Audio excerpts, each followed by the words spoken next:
നമസ്കാരം, news and വ്യൂസിലേക്ക് സ്വാഗതം. വിദ്വേഷ രാഷ്ട്രീയത്തെ കടപുഴക്കി എറിയണമെന്ന ജനാഭിലാഷം പൂർണ്ണമായും പൂർത്തീകരിക്കപ്പെട്ടില്ലെങ്കിലും 18ാം ലോക്സഭയിൽ നിന്ന് ജനം കുറേയേറെ പ്രതീക്ഷിക്കുന്നുണ്ട്. ജനവിരുദ്ധ ജനാധിപത്യ വിരുദ്ധ നടപടികൾ വീര്യം കുറഞ്ഞ വിഷപ്രയോഗം പോലെ മൂന്നാം മോദി സർക്കാർ തുടരുമെന്നുറപ്പ്. പ്രോടൈം സ്പീക്കർ പദവിയിലെടുത്ത നിലപാട് ഒരു സൂചന മാത്രമാണ്.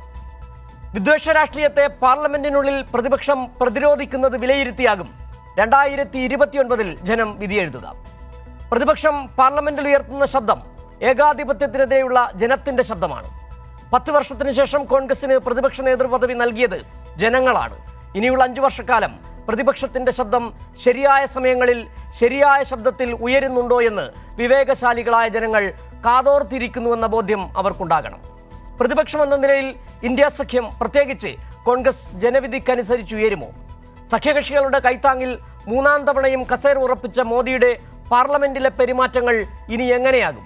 ഈ വിഷയങ്ങളാണ് ന്യൂസ് ആൻഡ് വ്യൂസ് ഇന്ന് ചർച്ച ചെയ്യുന്നത്. ഇന്ന് അതിഥികളായി പങ്കെടുക്കുന്നത് CPIM നേതാവ് എ സമ്പത്ത്, കോൺഗ്രസ് നേതാവ് ഹെൻറി ഓസ്റ്റിൻ, BJP നേതാവ് ഉല്ലാസ് ബാബു, മുതിർന്ന മാധ്യമപ്രവർത്തകൻ M ജയചന്ദ്രൻ എന്നിവരാണ്. സ്വാഗതം എല്ലാവർക്കും. ശ്രീ ഹെൻറി ഓസ്റ്റിൻ, താങ്കളോടാണ് ആദ്യമായി ചോദിക്കുക. ഇന്ന് താങ്കളുടെ പാർട്ടി ഉൾപ്പെടുന്ന പ്രതിപക്ഷത്തിന് ഒരു ഉപദേശം മോദി നൽകിയിട്ടുണ്ട്. അത് ഏറെക്കുറെ ഇങ്ങനെയാണ്: പ്രതിപക്ഷത്തിൽ നിന്ന് ജനങ്ങൾ നല്ല ചുവടുകൾ പ്രതീക്ഷിക്കുന്നു. ജനാധിപത്യത്തിൻ്റെ അന്തസ്സ് നിലനിർത്തുന്ന രീതിയിൽ പ്രതിപക്ഷം സാധാരണക്കാരുടെ പ്രതീക്ഷയ്ക്കത്ത് ഉയരുമെന്ന് പ്രതീക്ഷിക്കുന്നു. ജനങ്ങൾക്ക് നാടകവും കലഹവും ആവശ്യമില്ല. ജനങ്ങൾക്ക് വേണ്ടത് മുദ്രാവാക്യങ്ങളല്ല, ഒരു നല്ല പ്രതിപക്ഷമാണ്, ഉത്തരവാദിത്വമുള്ള പ്രതിപക്ഷമാണ് എന്നുള്ളതാണ്.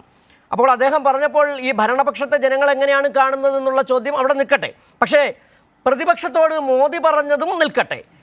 പക്ഷേ ഈ മോദി പറഞ്ഞതിനപ്പുറം ജനങ്ങൾ നൽകിയ ഒരു വിധിയുണ്ട്. നിങ്ങൾക്ക് കിട്ടിയ 99 സീറ്റ് എന്ന് പറഞ്ഞാൽ അതൊരു പരീക്ഷണം കൂടിയാണ്. 2024, 2029 നിങ്ങളെ തിരഞ്ഞെടുക്കണമോ എന്നുള്ള ഒരു പരീക്ഷണം കൂടിയാകുന്നുണ്ട്. പ്രതിപക്ഷം എന്ന നിലയിൽ നിങ്ങൾക്ക് ആ കർത്തവ്യം കൃത്യമായി നിർവഹിക്കാൻ കഴിയുമോ, ശ്രീ ഹെൻറി ഓസ്റ്റിൻ?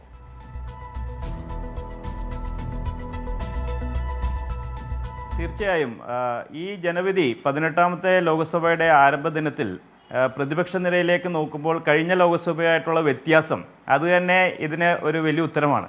52 അംഗങ്ങളുണ്ടായിരുന്ന കോൺഗ്രസ് 100 അംഗങ്ങളോടുകൂടി പ്രതിപക്ഷ നിരയിൽ ഒരു വശത്ത് നിൽക്കുന്നു. 5 അംഗങ്ങളുണ്ടായിരുന്ന SP 38 അംഗങ്ങളോടുകൂടി അവർ 2ാം സ്ഥാനത്ത് നിൽക്കുന്നു. ഇന്ന് സത്യപ്രതിജ്ഞ ചൊല്ലിയ ശേഷം നരേന്ദ്രമോദി എന്ന പ്രധാനമന്ത്രി പ്രതിപക്ഷ നിരയിലേക്ക് നോക്കി രാഹുൽ ഗാന്ധിയെയും അഖിലേഷ് യാദവിനെയൊക്കെ നമസ്കാരം പറഞ്ഞ് പോകുന്ന ഒരു കാഴ്ച നമ്മൾ കാണുന്നുണ്ട്. അതേപോലെ തന്നെ നരേന്ദ്രമോദി സത്യപ്രതിജ്ഞ ചൊല്ലുമ്പോൾ കോൺസ്റ്റിറ്റ്യൂഷൻ്റെ ചെറിയ പതിപ്പ് കയ്യിലേന്തിക്കൊണ്ട് എൻറ്റയർ ഇന്ത്യ മുന്നണിയുടെ എല്ലാ നേതാക്കന്മാരും ആ കോൺസ്റ്റിറ്റ്യൂഷൻ്റെ ഭരണഘടനയുടെ ആ പതിപ്പ് കയ്യിലേന്തിക്കൊണ്ട് സഭയിലിരിക്കുന്ന കാഴ്ച, അത് ഈ സഭയുടെ ഒരു തുടക്കത്തിൽ നമുക്ക് നൽകുന്ന ഒരു വലിയ പ്രതീക്ഷയാണ്. ഈ തെരഞ്ഞെടുപ്പിനെ നേരിട്ടപ്പോൾ ഇന്ത്യൻ ജനാധിപത്യത്തെയും ഇന്ത്യയുടെ മതേതര സെക്യുലർ മൂല്യങ്ങളെയും അതേപോലെ തന്നെ ഇന്ത്യയുടെ ഫെഡറലിസത്തെയും വ്യക്തി സ്വാതന്ത്ര്യങ്ങളെയും എല്ലാം കാത്തു സംരക്ഷിക്കാനുള്ള ഒരു മാൻഡേറ്റിനായിട്ടാണ് ഇന്ത്യ മുന്നണി ജനങ്ങളെ സമീപിച്ചത്. അതുകൊണ്ട് തന്നെയാണ് അതിന് ലഭിച്ച ഒരു അംഗീകാരമാണ് ഈ വർദ്ധിച്ച പ്രതിപക്ഷ നിരയുടെ ഈ ഇന്നത്തെ ഒരു തുടക്കമെന്ന് നമ്മൾ വരുത്തേണ്ടി വരും. നരേന്ദ്രമോദി സർക്കാർ കഴിഞ്ഞ 10 വർഷം കൊണ്ട് ഇന്ത്യൻ ജനാധിപത്യത്തിൻ്റെ ഒരു പുറംമോടിയെ നിലനിർത്തുമ്പോൾ തന്നെ ഉൾക്കാമ്പ് നഷ്ടപ്പെട്ടിട്ടുള്ള ഒരു ജനാധിപത്യമായി ഇന്ത്യയെ ചുരുക്കിയത് എങ്ങനെയെന്ന് വളരെ സിസ്റ്റമാറ്റിക്കായിട്ട് സംഘടിതമായിട്ട് ജനാധിപത്യ സംവിധാനങ്ങൾ അട്ടിമറിച്ചുകൊണ്ട് ഇന്ത്യൻ ജനാധിപത്യത്തെ ദുർബലപ്പെടുത്തിയതിൻ്റെ ഒരു നേർസാക്ഷ്യമാണ് കഴിഞ്ഞ 10 വർഷം. ലോകത്തിലെ ലിബറൽ ഡെമോക്രസിയുടെ റാങ്കിങ്ങിൽ ഇന്ന് നൈജറിനും ഐവറി കോസ്റ്റിനും ഇടയിൽ 104ാമത്തെ സ്ഥാനത്താണ് വീഡം എന്ന് പറയുന്ന ജനാധിപത്യ സൂചികകൾ പഠിക്കുന്ന സ്ഥാപനം വിട്ടിരിക്കുന്ന റിപ്പോർട്ടിൽ കാണുന്നത്. 176 രാജ്യങ്ങളിൽ 104ാം സ്ഥാനത്താണ് ഇന്ത്യ എന്ന് പറയുമ്പോൾ അത് നൈജറും ഐവറി കോസ്റ്റ് പോലുള്ള ആഫ്രിക്കൻ രാജ്യങ്ങളുടെ ഇടയിലാണ് ഇന്ത്യയുടെ ജനാധിപത്യ വ്യവസ്ഥ എന്ന് പറയുമ്പോൾ ഒരു ഓട്ടോക്രാറ്റിക് ആയിട്ടുള്ള ഒരു ഇലക്ട്രൽ ഡെമോക്രസിയാണ് ഇന്ത്യ എന്നാണ് അവർ വിശേഷിപ്പിച്ചിരിക്കുന്നത്. അപ്പോൾ എത്രത്തോളം ഇന്ത്യൻ ജനാധിപത്യത്തെ കഴിഞ്ഞ 10 വർഷത്തെ NDA ഭരണം ദുർബലപ്പെടുത്തിയിരുന്ന, ഉൾക്കാമ്പ് നഷ്ടപ്പെടുത്തിയിരുന്നുള്ളതിന് ഒരു വ്യക്തമായ ഒരു സാക്ഷ്യപത്രമാണ്. അതിൻ്റെ ഒരു പ്രതിഫലനവും തിരിച്ചടിയും തന്നെയാണ് ഈ ശക്തിയേറിയ ഒരു പ്രതിപക്ഷ നിരയെ ഈ ലോക്സഭയിൽ നമ്മൾ കാണുന്നത്. ജനാധിപത്യ മൂല്യങ്ങൾ ഉയർത്തിപ്പിടിക്കാനും ഭരണഘടനയെ സംരക്ഷിക്കാനും വ്യക്തി സ്വാതന്ത്ര്യം സംരക്ഷിക്കാനും ഇന്ത്യയിലെ കഴിഞ്ഞ 10 വർഷം കൊണ്ട് ഈ ജനാധിപത്യ സംവിധാനങ്ങൾക്ക് വന്നിട്ടുള്ള അപജയം അത് മറികടക്കാനും ഒക്കെ ശക്തമായ ഒരു പ്രതിപക്ഷ നിര ഊർജ്ജമായിരിക്കും എന്നുള്ള കാര്യത്തിൽ യാതൊരു സംശയവും വേണ്ട. ശരി, ശ്രീ ഹെൻറി ഓസ്റ്റിൻ, ഇപ്പോൾ ഉല്ലാസ് ബാബു ബി.ജെ.പി നേതാവ് ചെന്നു. ശ്രീ ഉല്ലാസ് ബാബു, കഴിഞ്ഞ തവണ നമ്മൾ കണ്ടതാണ്, കഴിഞ്ഞ 10 വർഷക്കാലം രാജ്യത്ത് പ്രതിപക്ഷ നേതാവില്ലായിരുന്നു, ഡെപ്യൂട്ടി സ്പീക്കർ പദവി പോലും ഇല്ലായിരുന്നു. നിങ്ങൾ നിയമങ്ങൾ അപ്പം ചുട്ടെടുക്കുന്നത് പോലെ നിയമങ്ങൾ ഉണ്ടാക്കിയെടുക്കുകയായിരുന്നു, ആരും ചോദിക്കാനില്ല. പാർലമെന്റിൽ ചോദിച്ച എല്ലാ എംപിമാരെ നിങ്ങളുടെ പ്രധാനമന്ത്രി പുറത്താക്കി. രാജ്യത്ത് വലിയ തരത്തിലുള്ള പ്രതിഷേധങ്ങൾ, കർഷക പ്രക്ഷോഭങ്ങൾ, വിലക്കയറ്റത്തിനെതിരെയുള്ള പ്രക്ഷോഭങ്ങൾ നടക്കുമ്പോൾ പാർലമെന്റിൽ നിങ്ങൾ ചെയ്തത് ജനാധിപത്യത്തിന് കേവലം പുല്ലുവില കൽപ്പിച്ചുകൊണ്ട് പിമാരെ നിങ്ങൾ പുറത്താക്കുകയാണ് ചെയ്തത്. എന്തായിരുന്നു നിങ്ങൾ ജനാധിപത്യത്തിന് നൽകിയ വില? എന്തായിരുന്നു നിങ്ങൾ തുടർന്ന ഏകാധിപത്യ പ്രവണത? അത് ഇനി തുടരാൻ കഴിയില്ല എന്നുള്ള കാര്യം ഏറെക്കുറെ ബോധ്യപ്പെട്ടിട്ടുണ്ട്. അതിലിനിപ്പോൾ എന്തായാലും നിതീഷ് കുമാറും ചന്ദ്രബാബു നായിഡു അടക്കമുള്ളവരുടെ നിലപാടുകളെ കുറിച്ച് നമുക്ക് അറിയുകയും ചെയ്യും. അത്ര സുഖകരമല്ല കാര്യങ്ങൾ. നിങ്ങളുടെ പാർലമെന്റിൽ ഇനി എന്തായിരിക്കും നിങ്ങളുടെ നിലപാടുകൾ, ഉല്ലാസ് ബാബു?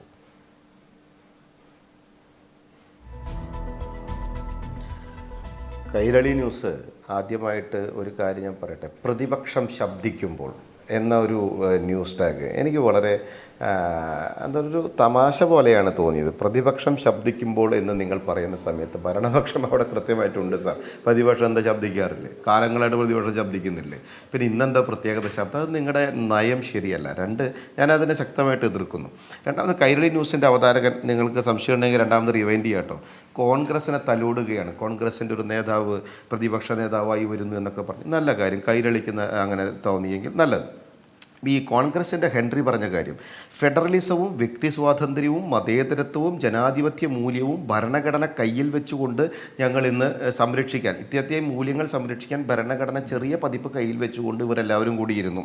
ഇന്ത്യൻ ജനാധിപത്യത്തിൻ്റെ മൂല്യച്യുതിയും ഓട്ടോക്രാറ്റിക് സിസ്റ്റത്തിനെതിരെയുള്ള പ്രവൃത്തിയും വ്യക്തി സ്വാതന്ത്ര്യത്തെ സംരക്ഷിക്കാനുള്ള അവകാശവാദങ്ങൾക്കും വേണ്ടിയുള്ള കോൺഗ്രസിൻ്റെ പ്രവർത്തനമായി അദ്ദേഹം അതിനെ കണ്ടു. സർ, എന്താണ് നാളത്തെ ദിവസം? ബഹുമാനായ സമ്പത്ത് സാർ ഇവിടെ ഇരിക്കുന്നുണ്ട്. അനിരുദ്ധ സഖാവിനെ അദ്ദേഹത്തിൻ്റെ മകനായിട്ടുള്ള ബഹുമാനായിട്ട് സമ്പത്ത് സാറിന്. സമ്പത്ത് സാർക്ക് നാളത്തെ ദിവസത്തിൻ്റെ പ്രത്യേകത അറിയാം.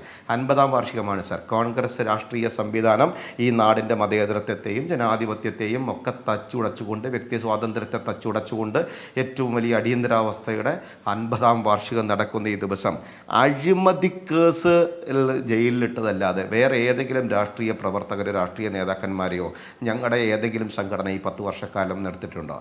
ജയിലിലേക്ക് വിളിച്ചുവിട്ടുണ്ടോ? നിങ്ങളുടെ രാഷ്ട്രീയ സംവിധാനം കോൺഗ്രസ്. ഹെൻറി, ഒരു കാര്യം മനസ്സിലാക്കണം. ചരിത്രം നിങ്ങളിലേക്ക് ജസ്റ്റ് ഒന്ന് ഞാൻ എത്തിച്ചു നോക്കിയാൽ നിങ്ങൾക്കറിയാം. നിങ്ങൾ ഇന്ന് ആ ഭരണഘടന കയ്യിൽ വെച്ചിരിക്കുന്ന സമയത്ത് ആ ഭരണഘടന ഇവിടെ നിലനിൽക്കുമ്പോൾ തന്നെയാണ് മൊറാർജി ദേശായിയെ, അടൽ ബിഹാരി വാജ്പേയിജിയെ, അദ്വാനിജിയെ ഒക്കെ നിങ്ങൾ ജയിലിലേക്ക് കൊണ്ടുപോയി. ജയപ്രകാശ് നാരായണൻ അടക്കം ഉള്ള ആളുകളെ നിങ്ങൾ ജയിലിലേക്ക് കൊണ്ടുപോയി.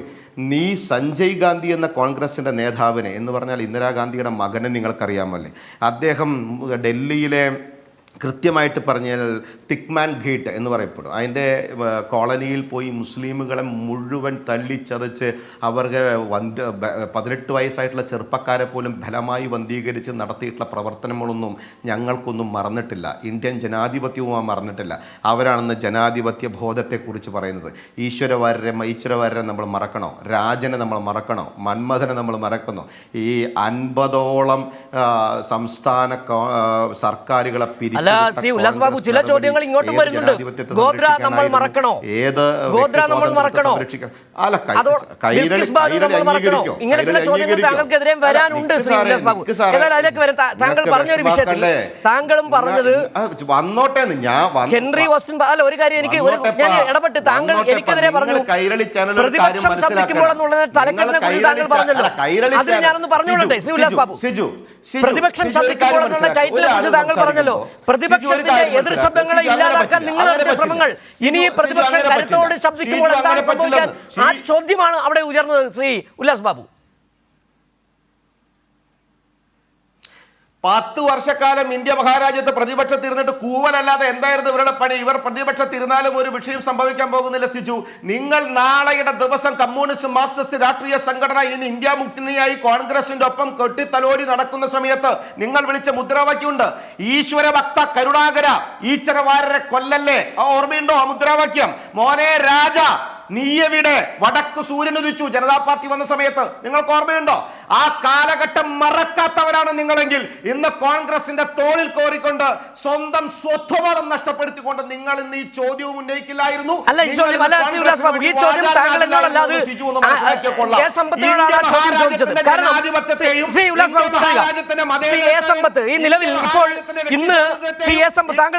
താങ്കൾ നടങ്ങും. അതായത് സമ്പത്ത് ഇന്ന് രണ്ട് കാര്യങ്ങൾ. ഒന്ന്, മോദി പറഞ്ഞത് അടിയന്തരാവസ്ഥ നാളെ 25 ജൂൺ 25 അടിയന്തരാവസ്ഥ ഓർക്കണമെന്ന് പറഞ്ഞു.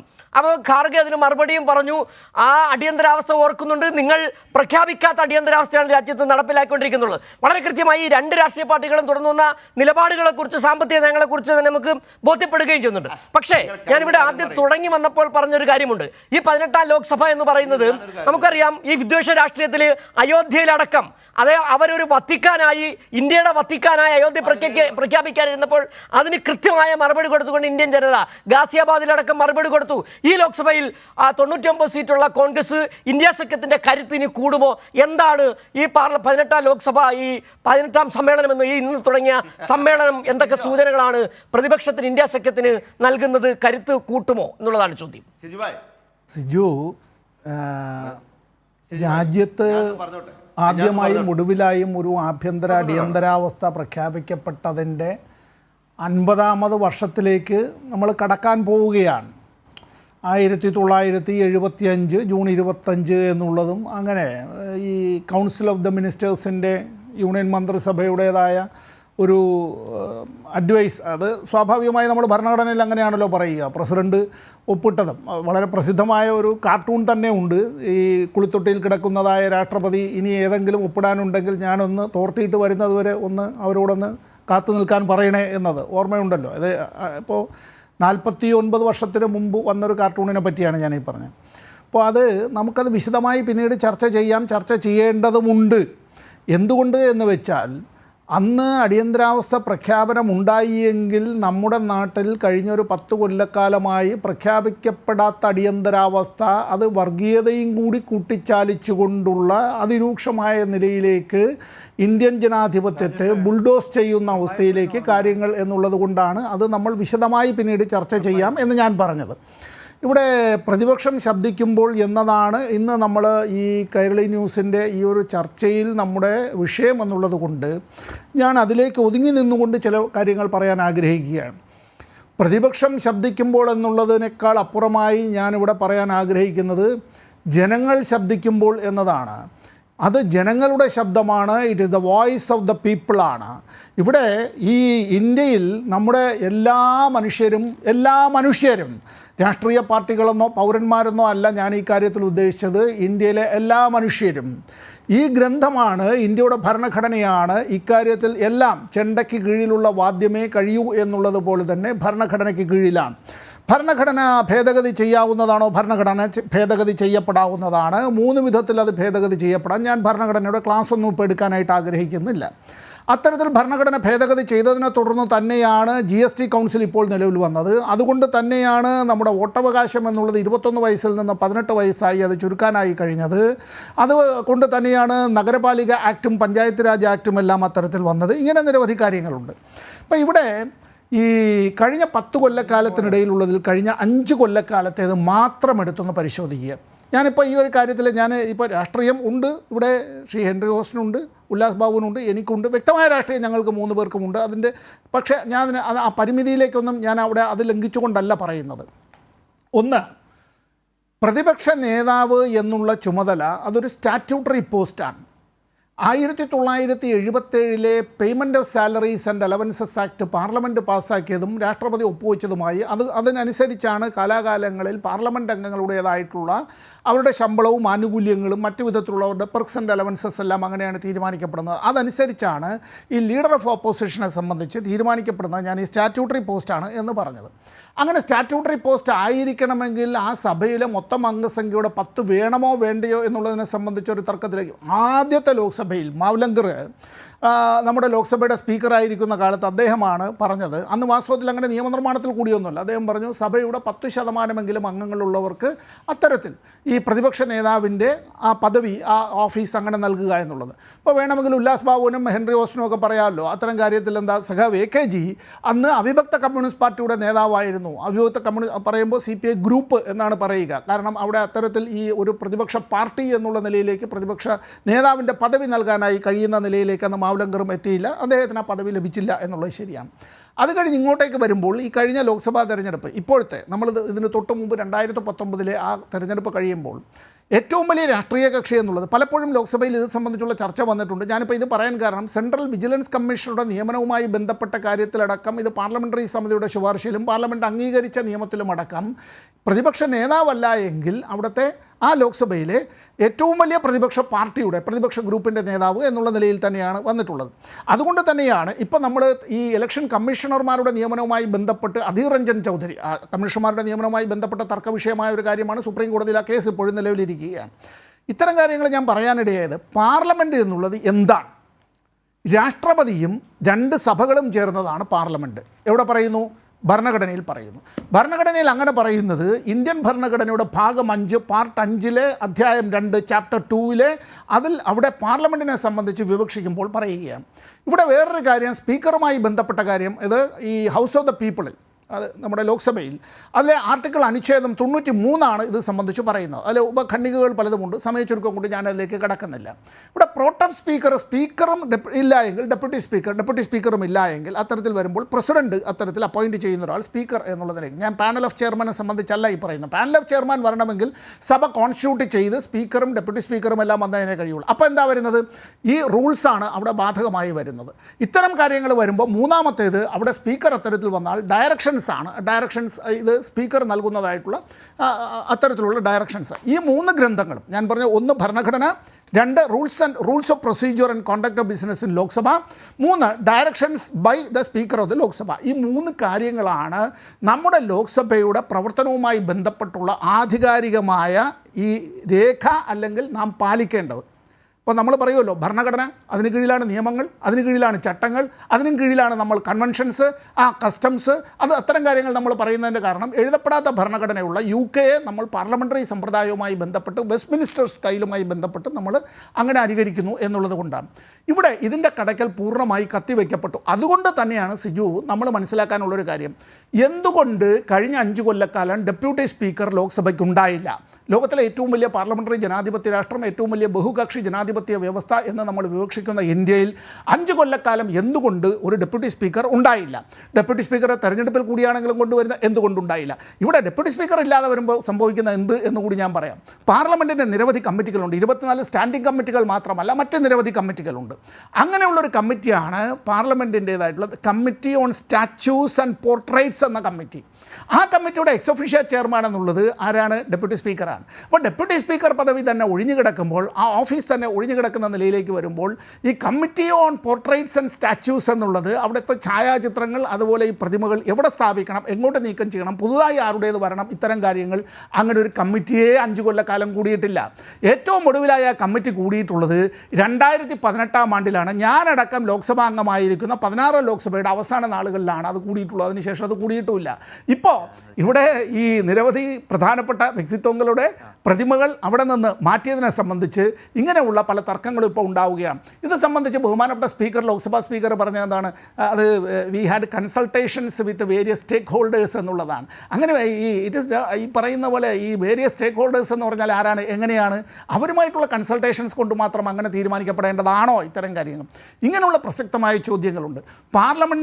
പാർലമെൻ്ററി ഡെമോക്രസിയുടെ സുപ്രീമസി എന്ന് ഞാൻ പൂർണ്ണമായ അർത്ഥത്തിൽ പറയുന്നില്ല. ആ സുപ്രീമസി എന്നുള്ളത് നമ്മുടെ ഭരണഘടനയ്ക്കാണ്. പക്ഷേ ആ പാർലമെൻ്ററി ജനാധിപത്യത്തിൽ അംഗബലം കൊണ്ട്, മസിൽ പവർ കൊണ്ട്, തങ്ങളുടെ ന്യൂമറിക്കൽ സ്ട്രെങ്ത് കൊണ്ട് കാര്യങ്ങൾ നടത്തിയെടുക്കുക എന്നുള്ളതല്ല. അങ്ങനെയാണ് എങ്കിൽ മറ്റ് വോട്ട് ലഭിച്ച ആളുകളുടേതായിട്ടുള്ള ജനാഭിപ്രായം ജസ്റ്റ് ലൈക്ക് വാഷ്ഡ് വേ, ജസ്റ്റ് ലൈക്ക് കാസ്റ്റ് അവേ എന്നുള്ള നിലയിലേക്ക് എന്നുള്ളതല്ല. ഫസ്റ്റ് ആദ്യം ഓടിയെത്തുന്ന ആൾ, പോസ്റ്റ് കടന്ന് വന്നയാൾ ജയിച്ചു എന്നുള്ളത് കൊണ്ട് അങ്ങനെ മറ്റുള്ളവരെല്ലാം വോട്ട് ചെയ്തതെല്ലാം തെറ്റായിപ്പോയി എന്നുള്ള നിലയിലേക്ക് നമ്മൾ പറയരുത്. ഞാൻ നിർത്തുന്നതിന് മുമ്പ് ഒരു കാര്യം, ഇവിടെ പ്രോട്ടം സ്പീക്കറുമായി ബന്ധപ്പെട്ടൊരു വിഷയമുണ്ട്. ആ വിഷയത്തെ സംബന്ധിച്ചുള്ളതിൽ അതിൽ ശ്രീ കൊടിക്കുന്നിൽ സുരേഷ്, അപ്പുറത്ത് ഭർതൃഹരി മഹതാബ്, രണ്ടുപേരോടൊപ്പം ഞാൻ പാർലമെൻറ്റ് അംഗമായിരുന്ന ആളാണ്. ഏതാണ്ട് 11.5 കൊല്ലക്കാലം. ആദ്യം ഒരു 1.5 കൊല്ലക്കാലം ദേവഗൗഡ ഗുജറാത്ത് ഗവൺമെൻറ്റിൻ്റെ കാലത്ത്, അതിനുശേഷം പിന്നീട് ഡോക്ടർ മൻമോഹൻ സിംഗിൻ്റെ, പിന്നീട് ശ്രീ മോദിയുടെ നേതൃത്വത്തിലുള്ള ഗവൺമെൻറ്റിൻ്റെ കാലത്ത്. രണ്ടുപേരും എൻ്റെ ചങ്ങാതിമാരാണ്, വ്യക്തിപരമായി ചങ്ങാതിമാരാണ്. ഇവിടെ പണ്ടെപ്പോഴെങ്കിലും ഒരു അപഭ്രംശം നടന്നിരുന്നു, അന്ന് ഇങ്ങനെ ചെയ്തില്ല, അല്ലെങ്കിൽ നിങ്ങൾ അങ്ങനെ ചെയ്തില്ലേ എന്നതല്ല ഇവിടെ ചോദിക്കേണ്ടത്. ഉദാത്തമായ മാതൃക അത്തരത്തിൽ ഇവിടെ വാസ്തവത്തിൽ ഉണ്ടാകേണ്ടതായിരുന്നു. അത് ഉണ്ടായില്ല എന്നുള്ളത് നൽകുന്നതായ സന്ദേശം അതൊട്ടും നല്ലതായ സന്ദേശമല്ല. അതിന് ശ്രീ കിരൺ റിജ്ജു പറഞ്ഞതായിട്ടുള്ള ന്യായങ്ങൾ അംഗീകരിക്കാൻ കഴിയില്ല. പാർലമെൻ്ററി വകുപ്പ് കൈകാര്യം ചെയ്തിരുന്നതിൽ ഏറ്റവും ഒടുവിൽ പാർലമെൻ്ററി കാര്യ മന്ത്രി എന്നത് ശ്രീ വെങ്കയ്യ നായിഡുവായിരുന്നു. വെങ്കയ്യ നായിഡുവിനെ കണ്ട് പഠിക്കണം BJPയുടെ പിൽക്കാല പാർലമെൻ്ററി കാര്യ മന്ത്രിമാർ. അവരെല്ലാവരും തന്നെ ഈ പാർലമെൻ്ററി കാര്യ വകുപ്പ് മന്ത്രി എന്നത് പ്രധാനമന്ത്രിയുടെ ഓഫീസിൻ്റെ ഒരു അഡ്ജങ്ക്റ്റായി, ഒരു അറ്റാച്ച്ഡ് ബോഗിയായി പ്രവർത്തിക്കാനുള്ളതല്ല. അത് ഗവൺമെൻറ്റിൻ്റെയും പ്രതിപക്ഷത്തിൻ്റെയും ഒപ്പം അംഗങ്ങളുടെയും കൂട്ടായ സമവായത്തിന് വേണ്ടി ശ്രമിക്കേണ്ടതാണ്. അത്തരം സമ്പത്ത്, താങ്കൾ പറഞ്ഞത് വളരെ കൃത്യമായ കാര്യങ്ങൾ. എങ്ങനെയാണ് ഡെപ്യൂട്ടി സ്പീക്കർ പദവിയെ മോദി സർക്കാർ ഇല്ലാതാക്കിയത്, ആ പദവി ഇല്ലാതാക്കുന്നതിലൂടെ അവർ ലക്ഷ്യമിട്ടതെന്ത് വളരെ കൃത്യമാണ്. കാര്യങ്ങൾ വളരെ കൃത്യമായ ആസൂത്രണവുമാണ്. ശ്രീ M. ജയചന്ദ്രൻ, മാധ്യമപ്രവർത്തകൻ, താങ്കൾ ഇന്ന് ലോക്സഭാ നടപടികളടക്കം വീക്ഷിച്ചിട്ടുണ്ടാകും. ഈ പ്രതിപക്ഷത്തിൻ്റെ ഒരു പ്രതിഷേധം, ഒന്ന് പ്രോട്ടൈം സ്പീക്കറുമായി ബന്ധപ്പെട്ട വിഷയത്തിൽ, ഒപ്പം തന്നെ നീറ്റ് വിഷയത്തിൽ രാജ്യം ഇപ്പോൾ മോദി സർക്കാർ നാണം കെട്ട് നിൽക്കുകയാണ്. എങ്ങനെയുണ്ടായിരുന്നു പ്രതിപക്ഷത്തിൻ്റെ ഒരു തുടക്കം ഈ 18ാം ലോക്സഭയുടെ ഈ ആദ്യ സമ്മേളനത്തിൽ?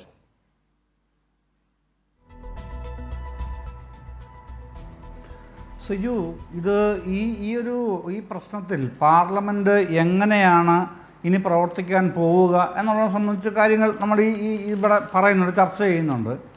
പക്ഷേ എങ്ങനെയാണ് മോദിയുടെ മൂന്നാം ഊഴം എന്നുള്ളതാണ് അടിസ്ഥാനപരമായ പ്രശ്നമായിട്ട് ചർച്ചയ്ക്ക് വരേണ്ടതെന്നാണ് എനിക്ക് തോന്നുന്നത്. ഇന്നത്തെ അടക്കമുള്ള കാര്യങ്ങൾ പറയുമ്പോൾ ഇപ്പോൾ പിന്നെ ഇവിടെ നമ്മുടെ 50ാം വാർഷികത്തിൻ്റെ കാര്യം പറഞ്ഞല്ലോ, അടിയന്തരാവസ്ഥയുടെ. ദൗർഭാഗ്യവശാൽ നമ്മുടെ ചർച്ചാ വിഷയം അടിയന്തരാവസ്ഥയുടെ 50ാം വാർഷികമല്ല. അത് തീർച്ചയായും ചർച്ച ചെയ്യപ്പെടേണ്ടതാണ്. ശ്രീ സമ്പത്ത് പറഞ്ഞതുപോലെ തന്നെ ചർച്ച ചെയ്യപ്പെടുക തന്നെ വേണം. എന്താണ് ചർച്ച ചെയ്യാനുള്ളത്? അങ്ങനെയാണെങ്കിൽ ഇന്ദിരാഗാന്ധിയുടെ ഏകാധിപത്യ പ്രവണതകൾ അതാണല്ലോ പ്രധാനമായിട്ടും വരുന്നത്. പാർട്ടിക്ക് മേലെ ഇന്ദിരാഗാന്ധി പിന്നെ പ്രവർത്തിച്ചത് എങ്ങനെ? അന്നത്തെ കോൺഗ്രസ് പ്രസിഡൻറ്റിൻ്റെ പേര് ഓർമ്മയുണ്ടല്ലോ, ദേവകാന്ത് ബറുവ, DK ബറുവ. അദ്ദേഹം പിന്നെ പറഞ്ഞത് എന്തായിരുന്നു? അന്നത്തെ മുദ്രാവാക്യം ഇന്ത്യ എന്നാൽ ഇന്ദിര, ഇന്ദിര എന്നാൽ ഇന്ത്യ. അങ്ങനെയായിരുന്നു ആ കാലം.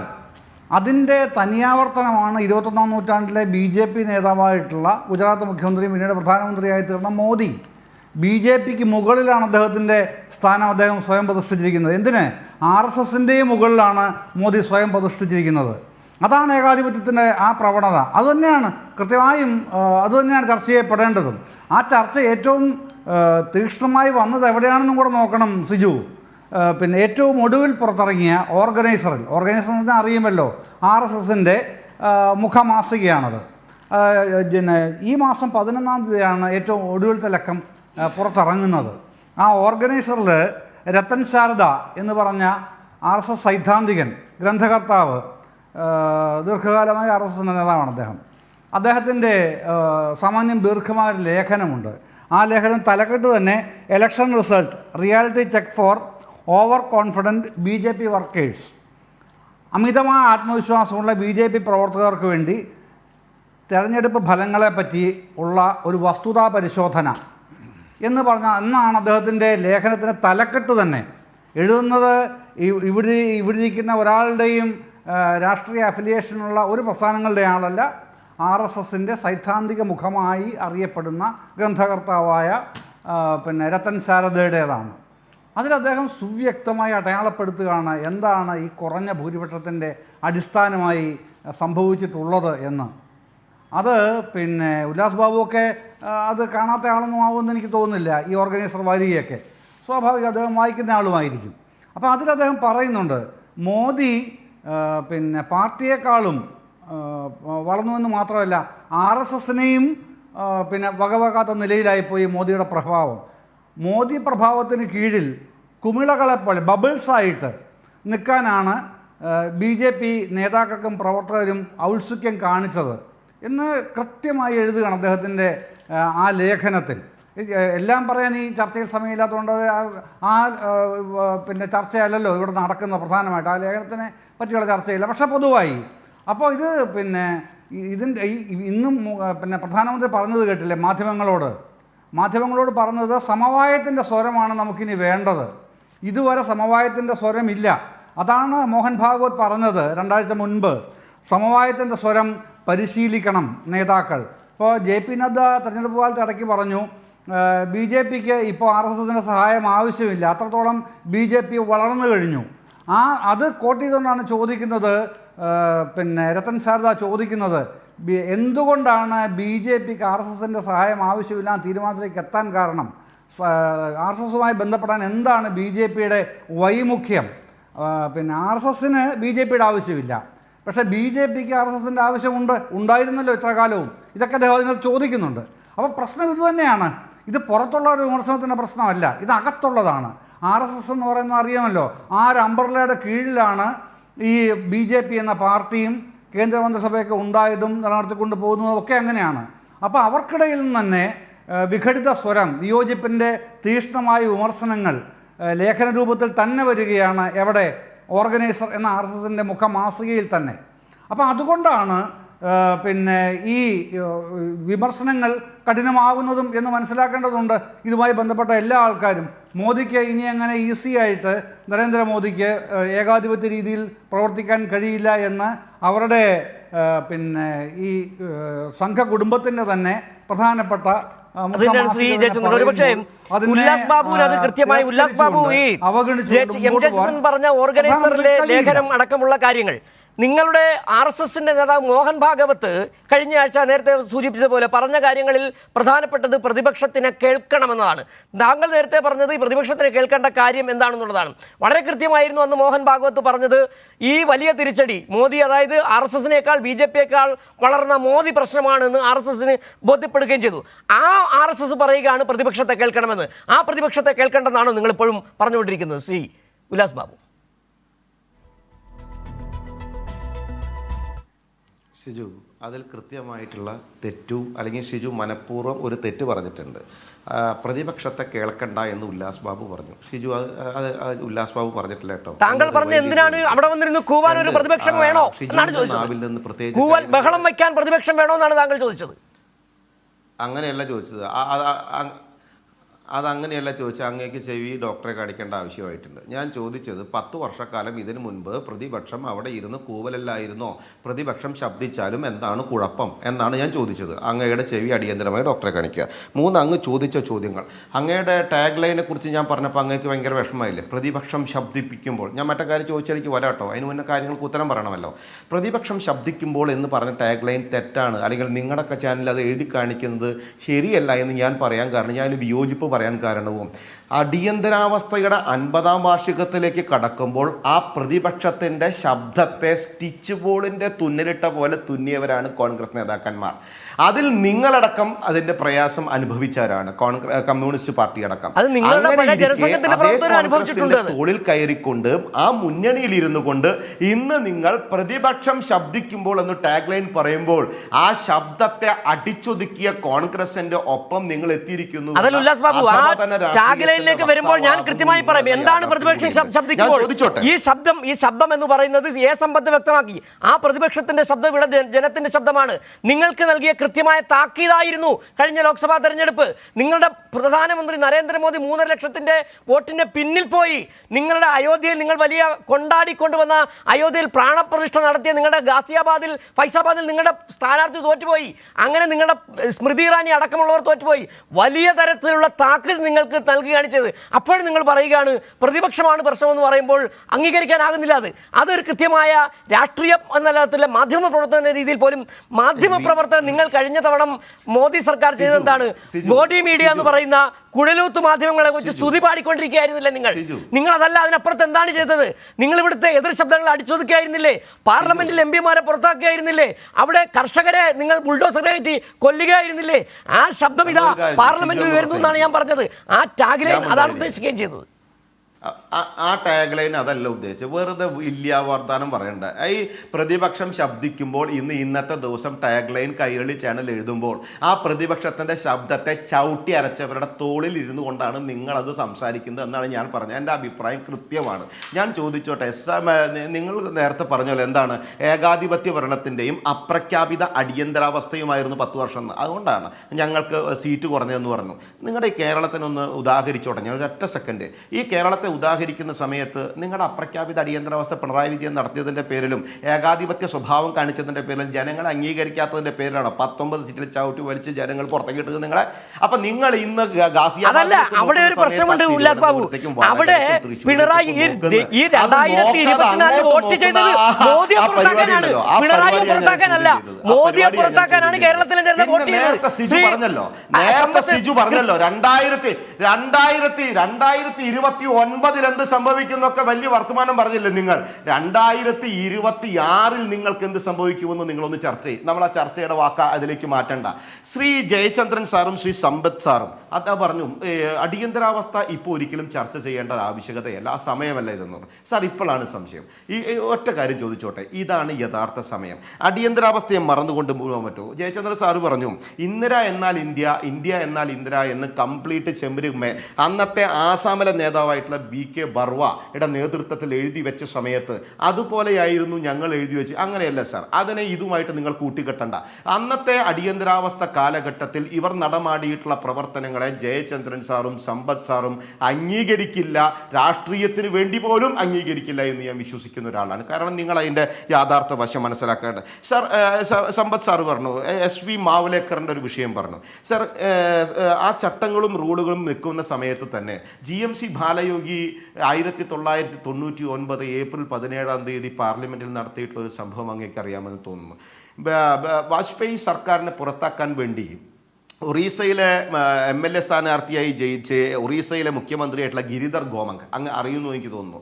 അദ്ദേഹം അവിടെ ജയിച്ചിരിക്കുന്ന സമയത്ത് തന്നെ പാർലമെന്റിൽ വോട്ട് ചെയ്യുന്ന സമയത്ത് ഇതേ GMC ബാലയോഗി പറഞ്ഞൊരു കാര്യമുണ്ട്. എന്താണ്?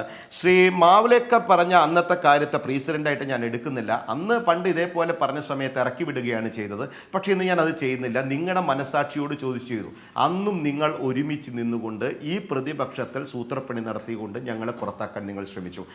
ഒരു കാര്യം നിങ്ങൾ മനസ്സിലാക്കണം, നിങ്ങൾക്ക് ഇഷ്ടപ്പെടുന്ന സമയത്ത് നിങ്ങൾ ചെയ്ത കാര്യങ്ങളൊക്കെ ശരിയും, നിങ്ങൾക്ക് എതിരായി വരുന്ന സമയത്ത് നിങ്ങൾ ചെയ്ത ഉല്ലാസ് ബാബു, ഈ രാജ്യത്തെ 140 കോടി ജനതയ്ക്ക് ഇഷ്ടപ്പെട്ട എന്ത് കാര്യമാണ് മോദി സർക്കാർ കഴിഞ്ഞ 10 വർഷം ചെയ്തെന്നുള്ള ചോദ്യം, ആ ചോദ്യത്തിന് ഉത്തരമായിരുന്നു 2024 തെരഞ്ഞെടുപ്പ്. ശ്രീ ഹെൻറി ഓസ്റ്റിൻ, ഒരുപക്ഷെ താങ്കൾക്കെതിരെയുള്ള വിമർശനങ്ങൾ കൂടിയാണ് ഇപ്പോൾ ഉല്ലാസ് ബാബു പറഞ്ഞുകൊണ്ടിരുന്നത്. അതിൽ പ്രധാനമായും ബന്ധപ്പെട്ട കാര്യങ്ങൾ താങ്കൾ പറഞ്ഞല്ലോ. ഈ അടിയന്തരാവസ്ഥയുമായി ബന്ധപ്പെട്ട പ്രശ്നത്തിൽ അത് ഹെൻറി ഓസ്റ്റിൻ മറുപടി പറയട്ടെ. താങ്കൾ നേരത്തെ ഇന്ദിരാഗാന്ധി അടിയന്തരാവസ്ഥ കാലത്തെ കുറിച്ച് പറഞ്ഞില്ലേ, അത് ഇവിടെ കോൺഗ്രസ് പ്രതിനിധി പറയട്ടെ. അത് മറുപടി പറയട്ടെ കോൺഗ്രസ് പ്രതിനിധി ഹെൻറി ഓസ്റ്റിൻ. താങ്കൾ പറയും. അല്ല, മറുപടി പറയാൻ സമ്മതിക്കേ ഉല്ലാസ് ബാബു? അല്ല, താങ്കളൊരു ജനാധിപത്യ മര്യാദ TV-യിലെങ്കിലും കാണിക്കൂ. അപ്പൊ താങ്കൾ ഉല്ലാസ് ബാബുവിന് 50 വർഷം മുമ്പ് നടന്ന എമർജൻസിയെ പറ്റി സംസാരിക്കാനാണ് ഇപ്പോഴും താല്പര്യം. വേണ്ടല്ലോ, കഴിഞ്ഞ 10 വർഷമായിട്ട് അപ്രഖ്യാപിതമായിട്ടുള്ള എമർജൻസി ഇവിടെ നടപ്പാക്കി കാണിച്ചു. ഈ കാലഘട്ടത്തിൽ കാണിച്ചു കൂട്ടിയത് ഇവരെ. അതെ, നിങ്ങളെ ഇടയിൽ സംസാരിക്കല്ലേ? നിങ്ങൾ സംസാരിച്ചപ്പോൾ ഞാൻ സംസാരിച്ചില്ലല്ലോ. താങ്കൾ സംസാരിച്ചപ്പോൾ ഞാൻ ഇടയിൽ കയറിയോ? എനിക്ക് താല്പര്യമുണ്ട്. താങ്കളൊരു ജനാധിപത്യ മര്യാദ ആദ്യം സംസാരിക്കുന്നതിന്റെ അവസരം കൊടുക്കുന്ന മര്യാദ കാണിക്കണം. താങ്കൾ സംസാരിച്ചപ്പോൾ ഹെൻറി ഓസ്റ്റിൻ ഇടപെട്ടില്ലല്ലോ. ഒരു ചാനൽ ജനാധിപത്യത്തെ ചോദ്യം ചെയ്യാൻ ഹെൻറിക്ക് എന്താ? ഇത് തന്നെയാണ് നിങ്ങൾ പാർലമെന്റിൽ നടത്തിക്കൊണ്ടിരിക്കുന്നത്. ആരെങ്കിലും എതിർ ശബ്ദം പറഞ്ഞാൽ നിങ്ങൾ അവിടെ അടിച്ചൊതുക്കും. ശ്രീ ഉല്ലാസ് ബാബു, താങ്കൾ ഒരു നിമിഷം ഹെൻറി ഓസ്റ്റിൻ പറയട്ടെ. നിങ്ങളുടെ പ്രതിപക്ഷത്തെ തകർത്തവനല്ലേ ഹെൻറിയുടെ പാർട്ടി? പ്രതിപക്ഷത്തെ തച്ചുടച്ചതിന്റെ 50ാം വാർഷികമല്ലേ നാളെ? നേതാവിനെ അംഗീകരിച്ചിട്ടില്ല. കഴിഞ്ഞ 10 വർഷം